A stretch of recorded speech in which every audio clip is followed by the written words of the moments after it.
Si mund t'ja shpjegosh një prindi që për të ndihmuar më mirë fëmijën, duhet të kontribuojnë të gjithë bashkë për të rimëkëmbur autoritetin e mësuesit. Pastaj, si t'ja shpjegosh mësuesit që për të qenë autoritar, duhet të ketë njohuri të plota për lëndën, lëndët që ofron, duhet të ketë komunikim njerëzor, duhet i ndjejë nxënësit si njerëzor dhe jo si makineri pa emocione etj. etj. Pastaj ti shpjegosh nxënësit se në fund të ditës suksesi i tij apo i saj nuk matet me numrin e SMS-ve apo statuseve të dërguara në orët e mësimit, me shkallën e dhimbjes së shkaktuar te nxënësit e bërë viktima të dhunës, apo me numrin e dhjetave, por në fakt me shumën e gjithçkaje që ka mësuar duke dëgjuar, argumentuar, vëzhguar dhe vlerësuar si të dobishme për formësimin e tij si qytetar. Pastaj ti shpjegosh psikologut të shkollës se me gjithë kohën e të kurrur gjatë së cilës qëndron në shkollë, është përgjegjësi e tij apo e saj harmonizimi të gjitha këtyre përpjekjeve dhe shumë të tjerëve. A e pranoni këtë sfidë? Ky është një status Facebooku që ka tërhequr shumë vëmendje në fakt. Ne rrallë bëjmë këtë gjë. Megjithatë, kemi të ftuar autoren sot në studio të këtij statusi, është psikologja Silvana Loka. Mirëmëngjes dhe mirëserdhje. Mirëmëngjes, shumë faleminderit që kthehemi në studio, po për cilët është sfida? Për të gjithë bashkë. Për të gjithë bashkë. Unë besoj që sot jetojmë në një kohë në cilët institucionet janë në krizë, në përgjithësi institucionet janë në krizë. Sigurisht unë jam shumë e lumtur që para se të vija në studio u këmbeva me doktorin që kishte të ftuar. Jam shumë e kënaqur sepse realisht shoqëria ka nevojë për të kuptuar që ka raste që e bëjnë të pamundurën të vërtet, e bëjnë të pamundurën që të duket që është e mundshme. Ka doktor shumë të mirë, ka mësues shumë të mirë, ka prindër shumë të mirë, ka psikolog shumë të mirë. Megjithatë ata nuk e bëjnë dot gjithë sistemin. Ajo që ne vuajmë sot në Shqipëri dhe ndoshta jo vetëm në Shqipëri, është fakti që sistemi arsimor është në krizë dhe sistemi arsimor në krizë nuk e ka sjell vetëm mësuesi. Është shumë kollaj të bësh mësuesin fajtar. Është absolutisht shumë kollaj. E gjen e targeton mësuesin, e kërkon llogari për mësimdhënien, për librat, për kurrikulën, për mbarvajtjen e orës së mësimit. Për trajtimin e fëmijës. Dhe është kollaj të gjesh mësuesin fajtar. Tabelqitje. Është kollaj ta bësh tabelqitje. E megjithatë do duhet kuptohet që mësuesi të bëjë mirë rolin e vet. Përposa asaj që unë kam shkruar dhe që shumë fort e besoj, që mësuesi do duhet të kuptojë që ka vokacion profesionin e tij. Jo kushdo mund të bëhet mësues. Duhet rritet dhe mësuesi me profesion. Pa diskutim. Do duhet rritet dhe mësuesi me profesionin e vet. Mësuesi do duhet vazhdimisht të lexojë, vazhdimisht të jetë jo vetëm në korrent të gjërave të reja që ka shkenca për cilën ai është në shkollë, por të trajnohet për zhvillimin e nxënësit, për specifikat e moshës së nxënësit, të trajnohet për si të përshtatësi metodën e mësimdhënies me mënyrën e mësimdhënies nga ana e nxënësit. Nga ana tjetër, prindi do duhet, mësuesi do duhet punojë shumë fort që ta kthej prindin dhe nxënësin jo në dy spektatorë të sistemit, në dy pjesë të sistemit të cilat janë aty të gatshme të marrin nga mësuesi. Mësuesi do duhet kuptojë që prindi dhe nxënësi mund t'i japin mësuesit.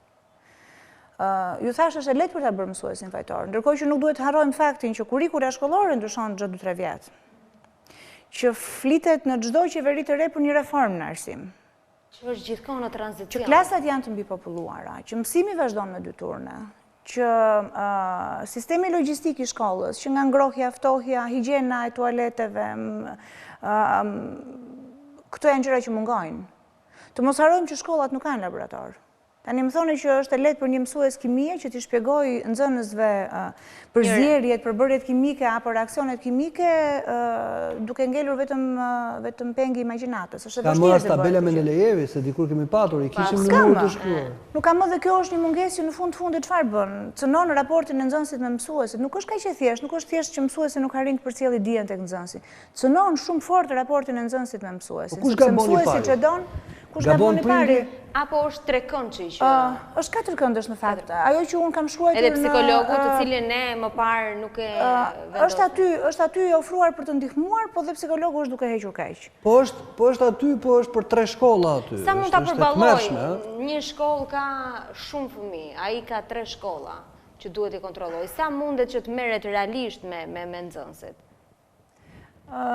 Premera, unë jam e predispozuar që të shoh mundësi edhe atje ku duket sikur gjëja është e pamundur.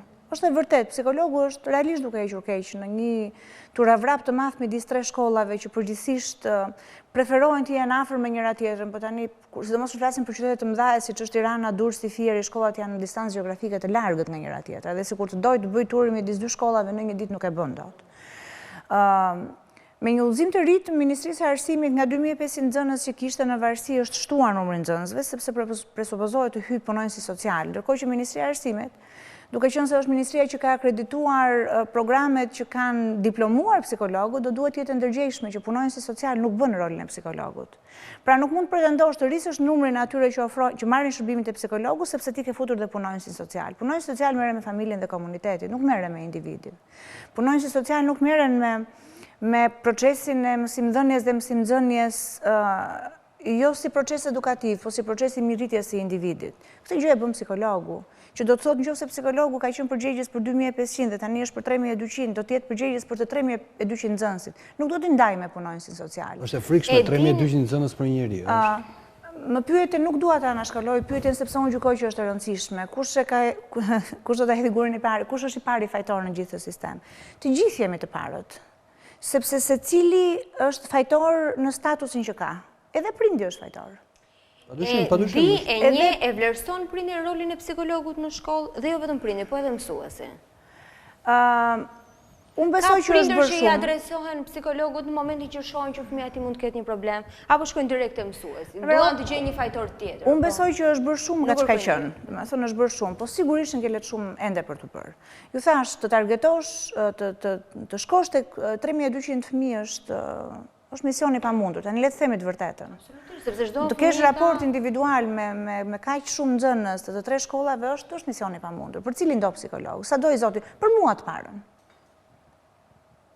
Ama unë besoj që në momentin që një psikolog, në këto kushte jemi, që një psikolog do duhet jetë përgjegjës për 3 shkolla, do duhet të di të bëj më të mirën e mundshme për aq hapësirë sa ka. Që do të thotë, nëse psikologu do të jetë, dhe psikologët janë të tillë, janë të predispozuar që të përfshinë në procesin e tyre të përditshëm zëra që vijnë nga mësuesët, nevoja që vijnë nga nxënësit, nevoja që vijnë nga prindrit, po do duhet të jenë të gjithë në këtë vallë. Që do të thotë, nuk ka nevojë që psikologu të njohë secili nga mësuesi. Psikologët do duhet të gjejnë mënyra se si të shkojnë tek këshilli pedagogjik dhe të marrin aty nevojat e mësuesve. Po këtu ka një problem pastaj që do duhet të menaxhohet nga administrata e shkollës, nga drejtoria e shkollës. Sepse duket në pamje të parë sikur përplasen 2 grupe me interesa të ndryshme. Mësuesi thotë, unë deri tani e kam bërë shumë mirë punën dhe psikologu ka ardhur, pse do të bëj një punë për cilën unë e kam bërë edhe pa pagesë. Psikologu thotë, unë kam nevojë për mësuesin, po unë sa bëj dot punën nëse mësuesi nuk më ndihmon. Pra drejtoria e shkollës do duhet jetë aty në rolin e jo të arbitrit, po të një hallke e cila bën me sukses lidhjen midis të dyave. Nga ana tjetër, psikologu nuk ka nevojë që gjithmonë të targetojë secilin prej nxënësve, po mund të gjejë qeveritë e nxënësve, mund të gjejë orë të caktuara mësimi siç është ora e fizkulturës, ora e artit, ora e teknologjisë të informacionit, pra orë në të cilat për shkak të natyrës së mësimdhënies, për shkak të formatit të mësimdhënies, psikologu e ka më të lehtë që të aksesojë nxënësin edhe nevojën e nxënësit. Psikologu do duhet të jenë pranishëm në çdo mbledhje prindërish. Një mbledhje prindërve që bëhet pa praninë e psikologut të shkollës, është një mbledhje prindërve që do të përfundojë vetëm tek kapaciteti. Realizon dot fizikisht. Mbledhja e prindërve po bëhet ditën e njëjtë në orën 4 në gjitha klasat. Gjithë aty, kështu që. Ka mënyra për ta bërë. Ka mënyra për ta bërë. Që do të thotë, unë nuk e besoj që është e pamundur që psikologu të hartojë një formë komunikimi qoftë edhe të shkruar, që ta përcjellë nëpërmjet fëmijës tek prindi në shtëpi dhe t'i thuhet unë psikologu i shkollës kam këtë rol. Të vendos komunikim. Kjo gjë pa diskutim. Do duhet kuptohet që të 4 këto hallka kanë nevojë për komunikim të hapur me njëra tjetrën. Nuk është faj nxënësit që nuk e kuptojnë që prania e celularit në orën e mësimit është një gjë që e dëmton. Në fundi nxënësit 8 vjeç, 9 vjeç, pavarësisht se rregulloret e shkollës ndalojnë këtë gjë. Le të themi atë gjë. Po hallet pse ja lënë se ka ndonjë arsye, duhet kuptuar pse ja lënë se oraret nuk janë të fiksuara si duhet. Fëmia del më parë, del më vonë, prindi është edhe prindi që kërkon praninë që fëmia ta përdorë celularin. Jam shumë dakord dhe vim tek prindi, pastaj prindi është aktor, po kaq i rëndësishëm sa mësuesi. Nuk ka shkolla pa prindër. Shkolla nuk e bën vetëm nxënësi dhe mësuesi. Shkollat kanë prindin gjithashtu. Domethënë shkolla pa prindër nuk ka. Edhe shkolla që janë kolegje që prindi e çon fëmijën dhe e merr pastaj në fund të semestrit e kanë prindin brenda. Çfarë ndodh me prindin është që